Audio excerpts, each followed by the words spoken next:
Hello, and welcome to Human Rights Magazine. I'm Derek McCush, editor of the Upstream Journal, and this episode was prepared by Meera Raman. In many countries, people are beaten, imprisoned, and even killed because of their sexual orientation or identity. More broadly, they face discrimination related to housing, social security, and employment. Laws criminalizing sexual conduct allow for abuse, harassment, imprisonment, and execution. Meera Raman explores the issues in this episode of Human Rights Magazine, and you can read her article on the subject at upstreamjournal.org. The global LGBTQ+ community faces many complex and evolving challenges.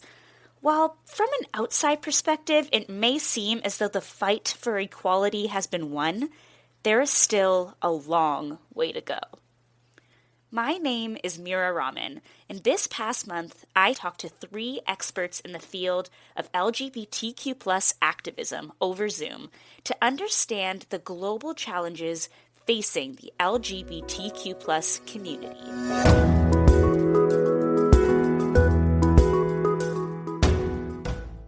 You can call me Iron, I-R-O-N. I am originally from Costa Rica. My name is Mihika. Amongst the 3 people I got to talk with, I spoke with a UN independent expert on violence and discrimination based on sexual orientation and gender identity, Victor Madrigal-Borloz, to understand the major global problems facing the worldwide LGBTQ+ community. What you usually have is a situation where you have great overarching challenges that I perceive as global challenges. And to me, those are 3. The first one is the scourge of criminalization. As you know, 69 countries still criminalize. That means that a staggering 2 billion people live in criminalized environments. Think about it in these terms. I mean, nobody knows exactly how many LGBT people exist statistically in the world. But I always go with a figure that goes from 5 to 10% of the population, because I think that there's good evidence in environments that are respectful and where people have little reason to fear that ends up being kind of the number. Well, think about it this way. In those environments, that means that from 100 to 200 million people are being made criminals for who they are or who they love or desire. The independent expert tells me that the second global challenge is conversion therapy that seeks to change a person's sexual orientation or gender identity, despite the harm that it often results. In his role as a UN independent expert, he issued a report and a global call for ending these practices, saying it is still very pervasive around the world. And the final global challenge, according to the independent expert, is the process of ensuring legal recognition to gender identity and diversity. I have an expression. I think at the origin of violence and discrimination lies the protection of a system that is deeply rooted in the binary and deeply rooted in the idea that to certain genital configurations correspond certain functions in society. The defense of this binary heteronormative system creates stigma in 3 ways, which the independent expert calls the infamous triad of crime, sin, and illness. These 3 mechanisms that portray diversity as criminal, sinful, and pathological are the essential instruments of the stakeholders in the current societal order. This defense, created through our binary system, has carved deep grooves in social consciousness. To better understand what these challenges look like on the ground, I chatted with Xin Ying, popularly known as Iron, who is the executive director of the Beijing LGBT Center.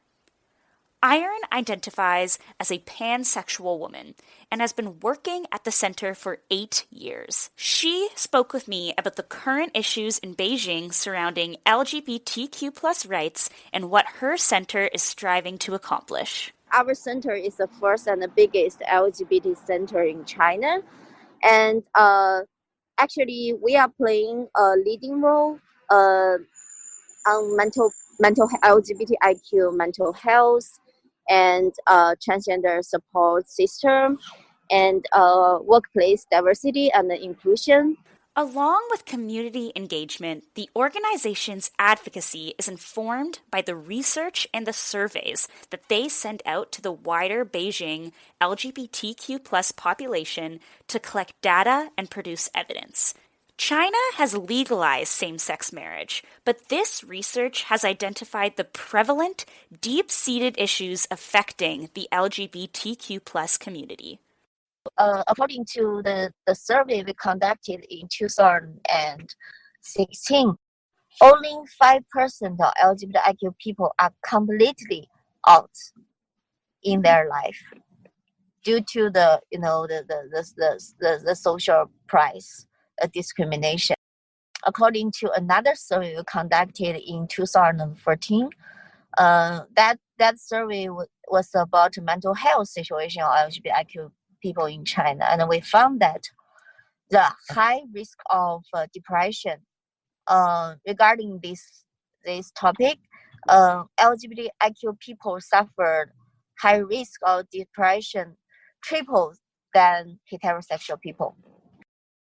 14% of psychologists or we could say counselors in China, they believe that they can provide conversing therapy to LGBTIQ community. Iron told me that the most vulnerable group is the transgender community, with 60% of transgender people suffering from mental health issues. Our organization will really focus on research because we believe that research can change people's mind when story can change people's heart. Alongside the community-based issues, there are also legal obstacles for LGBTQ plus organizations in China. As an LGBTQ plus organization, it is very hard to register as an NGO. So they have to work as a business a lot of the time, or don't even have a legal identity. So this brings another problem: the money. Since 2016, the Chinese government made it illegal to get funding from international entities if you do not have a legal identity in China. So where do we go from here? While there are global and local challenges that are facing the LGBTQ plus community, there are many organizations around the world that are fighting for a better society. For example, Astraea is a public foundation that receives grants and redistributes that grant money to LGBTQ plus organizations around the world. I talked with Mihika, the communication program officer at Astraea, who told me that the foundation's focus is on grassroots mobilization. The reason that we exist and really do what we do is because we believe in working with the grassroots. We believe in funding right at the grassroots and funding movements and supporting the building of movements, of LGBTQI movements. Astraea doesn't have an endowment and relies on public support. We raise every dollar we spend, and we really value whether an individual donor gives $5 or they give $5 million, they are part of our donor community. At the Beijing LGBT Center, they are training LGBTQ plus counselors and nearly 2,000 psychologists in China to help the LGBTQ community. Iron is proud that the center initiated the first ever transgender national hotline in China that works 7 days a week. The center also offers many community events for the local LGBTQ plus community. The independent expert on sexual orientation and gender identity has high hopes for the future of LGBTQ plus rights. I would not be as disingenuous and as unrealistic to believe that we're just going to snap our fingers and the whole notion of how the world is organized is going to change. What I'm wishing for is the possibility to actually create spaces of questioning. For example, why is it that facial recognition technology allows a person to be distinguished from all others on Earth, but we still have to identify our gender on the binary scale to identify ourselves? I was born as a gay man in a situation where I was born a criminal, I was born sick, and I was born a sinner. And throughout my life, I've had the enormous privilege of actually seeing the process of change that has come thanks to the activism of so many people on whose shoulders I'm standing right now. And that actually has made it so that I'm no longer a criminal and I'm no longer sick and I'm just a sinner right now, which I have to say, it's not an enviable situation to be, but it's a lot better than when I was born 50 years ago. And so I just wanted to share with you that having that life experience, having the situation where I have seen around me how change happens and how it's effectuated, allows me to have great optimism for the future. The fight for LGBTQ plus rights continues, but we have amazing people and organizations behind this movement. My name is Meera Raman, and thank you very much for listening.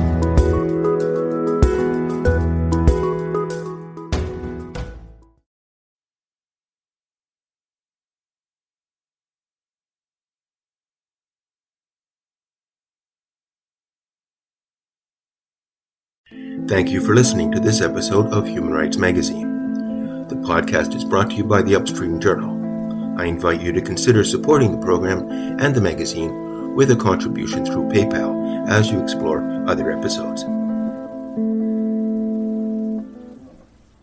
Thank you for listening to this episode of Human Rights Magazine. The podcast is brought to you by the Upstream Journal. I invite you to consider supporting the program and the magazine with a contribution through PayPal as you explore other episodes.